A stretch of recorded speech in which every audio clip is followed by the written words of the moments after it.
be the one. Alright,明日の地球を投げ出せないからbe the light, be the light.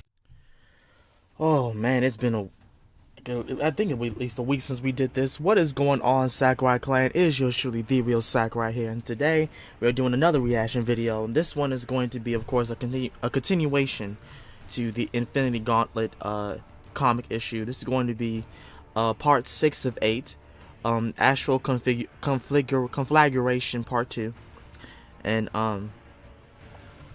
yeah, and the last part was just crazy. As I remember, Thanos was just destroying everything, and now he's literally the universe himself. He's left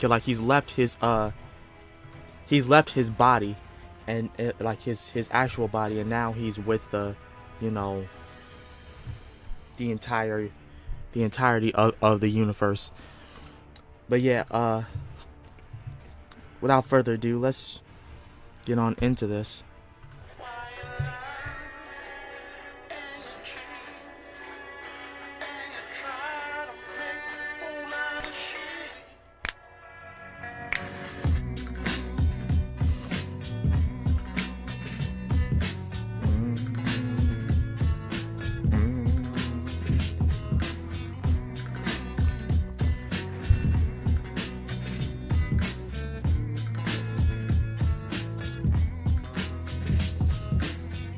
Oh God, why is my thing so lengthy? Oh God. So as we pick up with the second half of Infinity Gauntlet issue number 5, we're actually going to see things move at a pretty quick pace. In addition, we're going to see the circumstances begin to flip on Thanos. And again, this is all tied to Thanos' arrogance, because what we see taking place here is that the Watcher is informing us that Thanos has usurped the role of eternity. And so within the Earth 616 universe, Thanos reigns supreme. Thanos has absolute power. And Thanos comments on this. Thanos responds to Taraxia when she asks him about his body, and he says it's no longer needed, that he's rid himself of something as base as flesh, and that he's rid himself of all vulnerability. And the Watcher comments, the Watcher says that because Thanos has absolute power within this universe, that Thanos can virtually change anything he wants to, that the Earth 616 universe is subject to his every whim, and that this may very well lead to the destruction of the universe, or even if it doesn't, it may lead to the universe being, I guess, irrevocably changed. But what we see taking place here is that, again, Thanos' arrogance has gotten the best of him. That in Thanos failing to more or less keep things in check, that he has succumbed to the fact that there are individuals out there, despite the fact that they're only mortal, that do have the ability to defeat him. And the reason for this is because while Thanos is swept up in the idea of having absolute power, he fails to realize that Nebula has her own thoughts and her own emotions. That Nebula, despite the fact that she's somewhat of a husk, has this understanding that Thanos wielding absolute power with the Infinity Gauntlet could simply just be seized from him if she chose to do so. And that's what she does. What we see is that almost immediately after Thanos usurps the role of eternity, and while everybody else is distracted, She just takes it. Nebula takes the chance to take the Infinity Gauntlet from Thanos. And when she does, Thanos reverts back to his normal form. He loses this absolute power. Taraxia initially tries to intervene here. She tries to stop Nebula, but she's not able to. And so what we see is that Nebula, using the Infinity Gauntlet, restores herself back to her previous form. That's to the point in which she is a normal, healthy being. And so she sort of taunts Thanos here. She tells Thanos that the mantle of absolute power rests on new shoulders, that she is in fact the one that wields absolute power. And what she tells Thanos is that of all the things that she could do with the Infinity Gauntlet, the one thing she wants to do most at this moment is to get revenge on Thanos. And so what she does is she banishes Thanos and Taraxia into deep space. From here, we transition back to Adam Warlock, the Silver Surfer, and Doctor Strange in the residence of Doctor Strange. And Adam Warlock immediately realizes that the Infinity Infinity Gauntlet has changed hands, that Thanos is no longer in possession of it. It was that so easy. What it says here is that things have gone from bad to worse. Now, why this has happened is something that we won't fully understand for the next little bit, but Adam Warlock simply gives us a brief explanation by saying that Nebula, as a result of her experience walking the line between life and death, in addition to the past experiences she has had, has left her in a state of total derangement and pain and anguish. And so as a result, she could very well just destroy the universe without really intending to. She's a little butthurt. And so what we see is after what Adam Thanos Warlock did to her. telling Doctor Strange that they need his mystic powers. From here, we transition back to Thanos and Taraxia. And what we see Thanos doing here is, I guess, lamenting in a way, is more or less remorsing over the fact that Taraxia has died.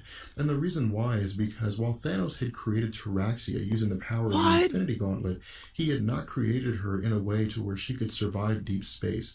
And so she's not able to survive. She has in fact died as a result of her inability to presumably breathe outside of the protection of the shrine he had created for Mistress Death. And so Thanos feels left alone. He feels like he's the only one left. And for the most part, he's beginning to think about this. He's beginning to draw on the experience of losing an individual that he held most dearly when a portal opens beneath him. And the gravity on the other side of the portal pulls him through. Once Thanos gets through the portal, what we see is that he's joining Adam Warlock, the Silver Surfer, and Doctor Strange, again within the residence of Doctor Strange. And the immediate reaction of the Silver Surfer is to attack Thanos. And again, the reason why here is because the Silver Surfer, despite the fact that he had led Galactus to various planets, had always led Galactus to uninhabited planets after the Silver Surfer's encounter with the Fantastic Four. And so he views Thanos as a person beyond any sort of remorse, a person beyond any ability to, I guess, maybe make up for, or I guess to atone for his actions. No shit! And so he feels as he though just killed all of his friends. To destroy Thanos. But I would also go as far as to say that there's a little bit of revenge here too, in the sense that Thanos had killed helpless beings. Now, initially, Doctor Strange tries to intervene, but Adam Warlock tells him to stay back because the power between the Silver Surfer and Thanos is more than Adam Warlock or Doctor Strange can deal with. Oh, wow. And so Adam Warlock tells Doctor Strange to summon help. Doctor Strange says he's ahead of Adam Warlock here, and what we see is that Doctor Strange opens a portal, and when he does, he retrieves the only 5 superheroes that had survived the encounter with Thanos. And these superheroes being Eric Masterson as Thor, the Incredible Hulk, Firelord, Doctor Doom, and Drax the Destroyer. And when they arrive, they're able to pull Thanos and the Silver Surfer apart. Adam Warlock begins to comment and say that the whole reason why Thanos is here is to help them save the universe from destruction. And what Thanos does is he gives us an explanation as to why it is the Infinity Gauntlet is in such dangerous hands in the possession of Nebula.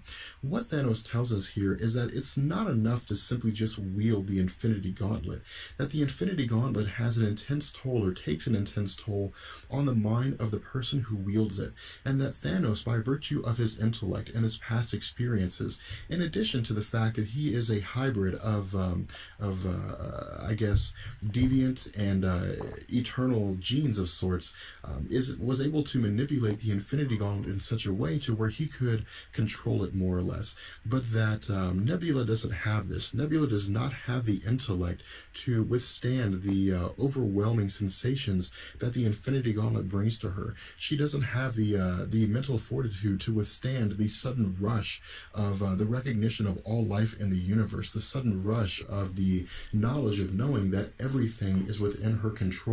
And so because of this, her mind, as fragile as it is, may very well crack. And when it does, she may subconsciously destroy the universe and everybody in it. And so what we see is that we transition back to Adam Warlock, and we see Adam Warlock more or less asking everybody if they agree to the plan that he's created. Now, at the moment, we don't know what this plan is, and we actually won't find out what it is until Infinity Gauntlet issue number 6. And when Adam Warlock and Thanos are alone, Thanos asks Adam Warlock what it is that he wants. And Adam Warlock says that they need Thanos' help, that it's not simply as though Thanos can or cannot choose, that the plan cannot go through if Thanos doesn't agree to assist them. And Thanos asks why. He says, what would happen if he chose not to intervene, if he chose not to fight on behalf of Adam Warlock and the other superheroes? And the question is, what does he benefit from, or what benefit does he gain if he chooses to fight on their behalf? Adam Warlock replies by saying that he'll give Thanos the truth. And Thanos asks what truth he's talking about. And Adam Warlock says it is the truth within Thanos.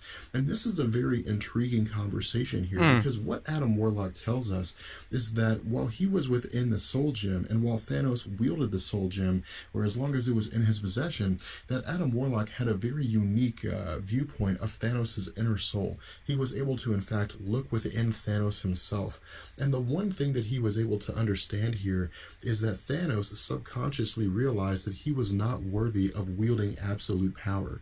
And this is the reason why every attempt that Thanos had made to gain absolute power had always failed. Adam Warlock goes on to say that when Thanos first appeared in Marvel Comics and he was attempting to wield the Cosmic Cube, that subconsciously he allowed Captain Marvel to destroy the Cosmic Cube. That when he had gained the Infinity Gems for the first time and combined them into one massive gem, that again he subconsciously allowed himself to be defeated, and that allowing himself to become one to be defeated, and that allowing himself to become one with eternity, and despite the fact that he could have easily stopped it, allowing Nebula to gain the Infinity Gauntlet was yet again another example of him subconsciously recognizing that he's the means to his own defeat, that he recognizes subconsciously that he's not able to wield absolute power, or that he's not worthy of it. And so there's always this part of his mind that creates a set of circumstances whereby his defeat will be inevitable. Thanos begins to look into himself and realize that this is true, and so he agrees to Adam Warlock's plan. From here, we transition back to Nebula, and what we see is that Nebula is speaking with Eros, despite the fact that he still is unable to talk. And what Nebula says is that she's beginning to understand Thanos' hunger for power, the hunger for the infinite might of the Infinity Gauntlet.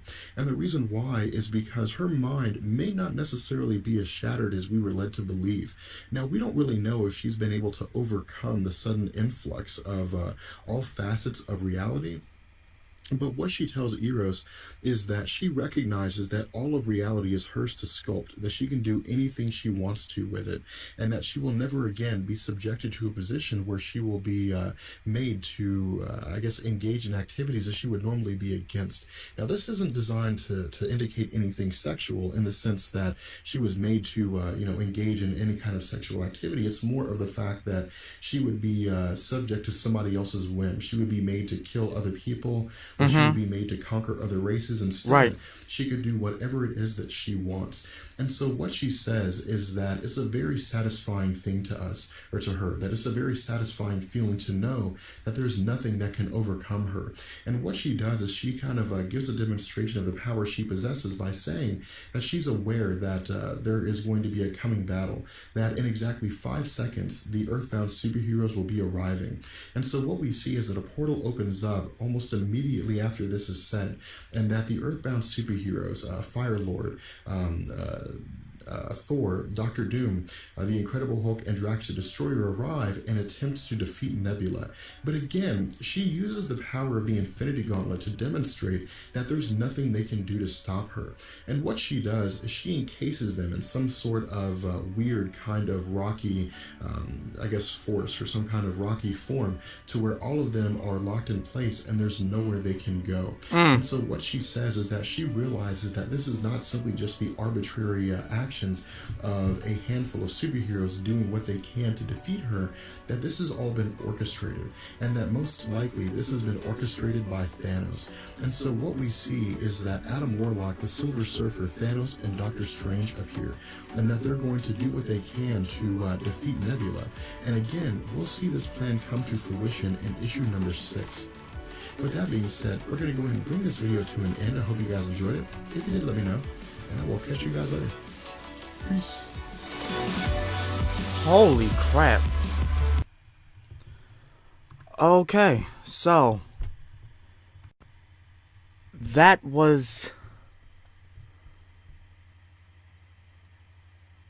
That was very surprising. Because when I first, just heard about, Adam Warlock, I didn't really know much about him as well as Nebula. And then when Guardians of the Galaxy 2, the movie, came out, I found out about them. Like I found a glimpse about Adam Warlock, but then I found out a little more about Nebula and how she was enslaved by I believe it was Thanos or no, it wasn't Galactus.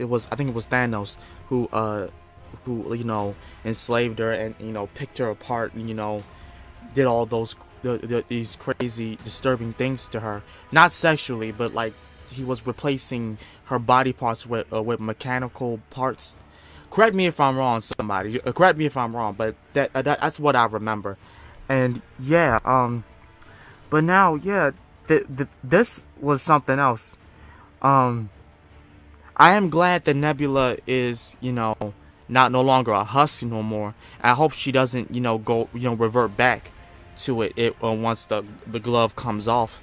And about Thanos, though, he was right about that. I already knew, cause it's like in I saw within these all these parts, like he was conflicted with himself with just holding that doggone gauntlet and those gems. He was conflicted with himself. He wasn't sure that he was even deserving to have ultimate power, and his suspicions were correct. Like even though he he accomplished all that, and about, at least I'm gonna say, like 5 to 10 minutes, he got put back down because someone easily just yanked it from him. The person the woman he created died in space because she couldn't breathe in space. Half the superheroes are dead. I hope they come back. I really do, because that Spider-Man need to come back. Bring Spider-Man back, please. But yeah, that's going to be it for this video. Hope you guys enjoyed it. If you did, please make sure to like, comment, and subscribe to the channel if you haven't. Let me know what you guys think about this whole thing about the Infinity Gauntlet, this whole comic issue. Do you like it? Do you, not like it for some reason? Is there something about it that you're not understanding? Let me know in the comment section down below. My camera for some reason just blurred. Anyway, that's going to be it for today. Hope you guys enjoyed it. Until then, this has been The Real Sakurai, and I'll see you guys next time. Peace.